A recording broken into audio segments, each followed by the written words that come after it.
हरिओम दर्शकों, ज्योतिष विद ज्योत्सना में आप सभी का स्वागत है। आज हम सीखेंगे नवांश लग्न बनाना, और वो भी बहुत ही सिंपल और सरल तरीके से। इसके लिए आप लोगों को सबसे पहले राशियों के स्वभाव को समझना पड़ेगा।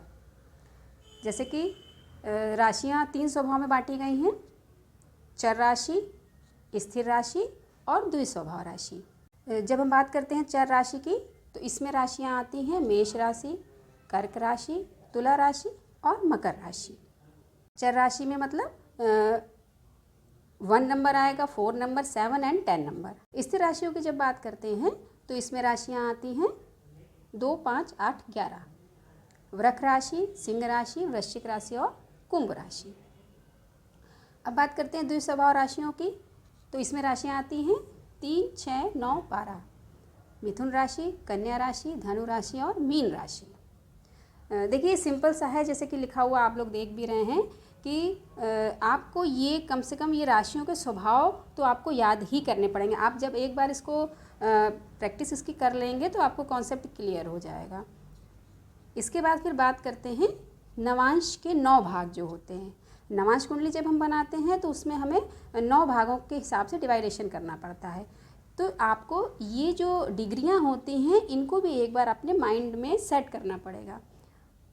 तो बात करते हैं नवांश के पहले भाग की। 0 डिग्री से लेकर 320 डिग्री तक ये पहला भाग होता है।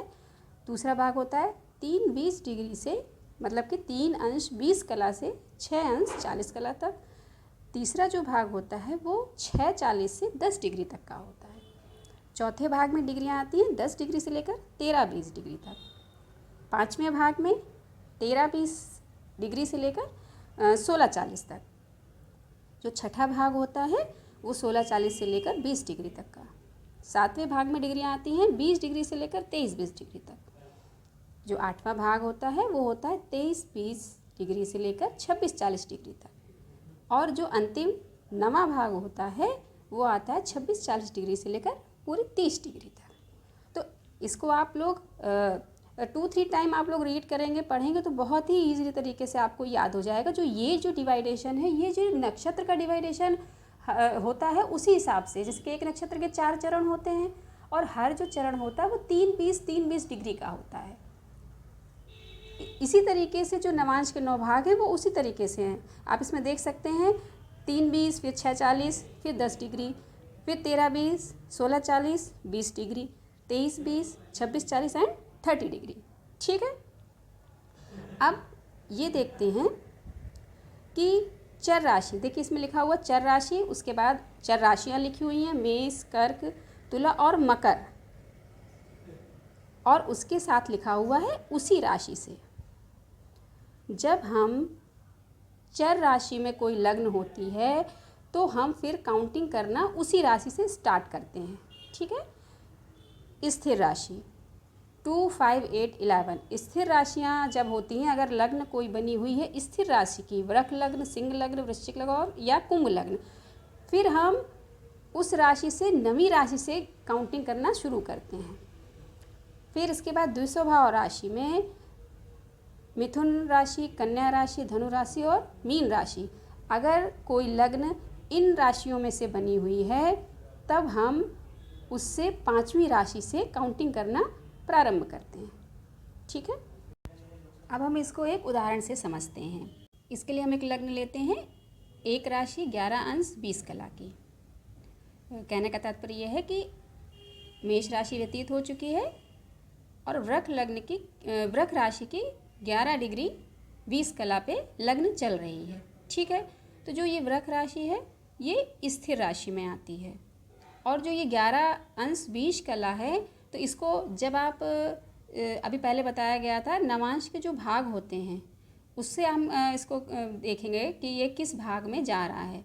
तो पहला भाग होता है 0 से 320 डिग्री का, दूसरा भाग होता है 320 डिग्री से 640 डिग्री का, और जो तीसरा भाग होता है वो 10 डिग्री पे पूर्ण हो जाता है।